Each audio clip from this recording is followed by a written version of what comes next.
ल फाइनल्ली चाहिँ हाम्रो प्रेम हाम्रो मायाहरू आएर यहाँ साह्रै रमाइलो 4-5 दिन 2-3 दिन गरियो। अब लिमिटेड ठाउँमा घुमियो पनि अब हैन र चाहिँ अब उहाँहरू जान लाग्नु भएको छ। मन खिन्न भएको छ हाम्रो। ल अब तर जे होस् अनि के भन्छ जसको लागि धन्यवाद आभारी छौं। आभारी छौं। अब हामी नेपाल आउँदाखेरि त डेफिनेटली अब एकचोटि चाहिँ फोटो लाउनै पर्ने बाध्यता गरेको हो। नेपाल आउनु भनेको नेपाल आउनु भनेको फुटबल लाउनु पनि हो भयो अब त हामी त बेको चाहिँ कसो भने फ्री पनि भयो के तपाईहरुले यता सर्नु पर्ने तपाईहरु टेक्समा बसिरहनु भयो न तपाईलाई टेक्स मन पर्छ न माइन्डलाई मन पर्छ त्यो अवस्था परिवर्तन हुनु सक्छ। अवस्था परिवर्तन कल गर त्यसलाई मिलाएर हैन हैन भनिसके मलाई म बिपको कल गर्छु सुन्नु न माइन्डलाई मन पर्छ यता बसेछ के त्यो फाइनल्ली ल ए ढोका खोल्दै बिप्ल अम्डीसँग बस्ने भने जम्माले मलाई छैन त फोटो ल चाहिँ अब आज चाहिँ यताउता गएर साथीभाइहरु कहाँ उ गरेर भोलि उहाँ कति बजेको फ्लाइट रे? भोलि त 5 बजे 4:30 बजे 4:30 ल चाहिँ म भिडियोहरू जति पनि खिचेर म पठाइदिउँला हैन। धेरै खिचेको छु मैले है तपाईहरुलाई थाहै नहुने गरी हाम्रो यो चाहिँ यात्राहरूको धेरै कुराहरू चाहिँ मेमोरेबल कुराहरू यहाँ चाहिँ छ यहाँ पक्का पनि।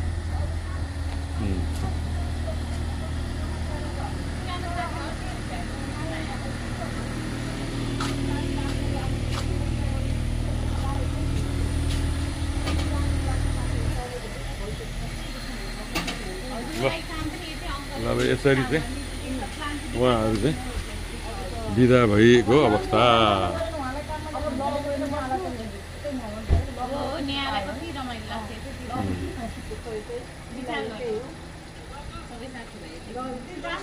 खोइ त ऊ हालिसक्नु भयो ब्यागहरू ए त्यही त ए आन्टी ल यो खाने यो तपाईलाई चकलेट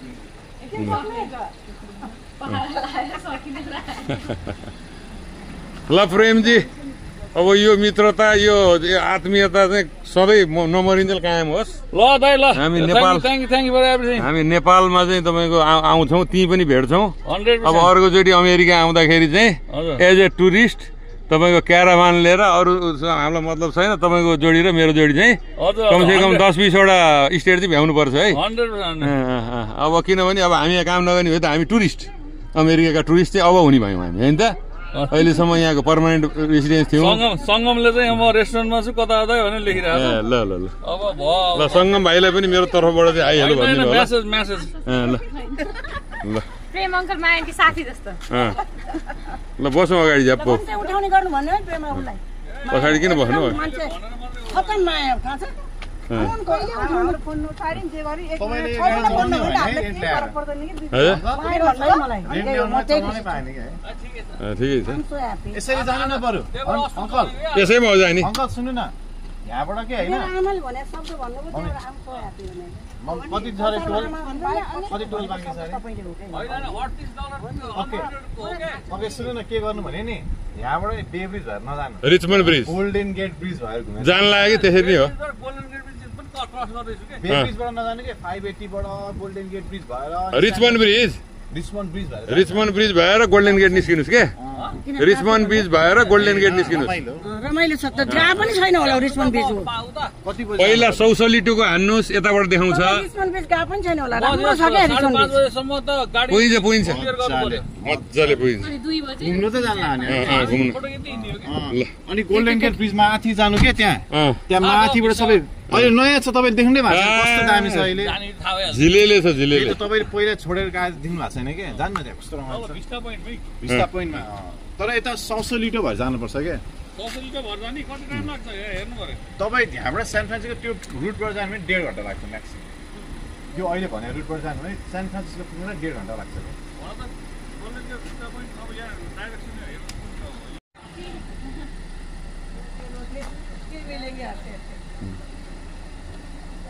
हस् त ल एकदम डेफिनेटली अमेरिका टुर गर्नुपर्छ अब खतरासँग। तपाईहरु यहाँ आउनु भने ठुलो गाडीमा ठुलो गाडीमा क्रुज जान आउनु क्रुज जान आउनु पर्दैन उतै भेटौँला उतै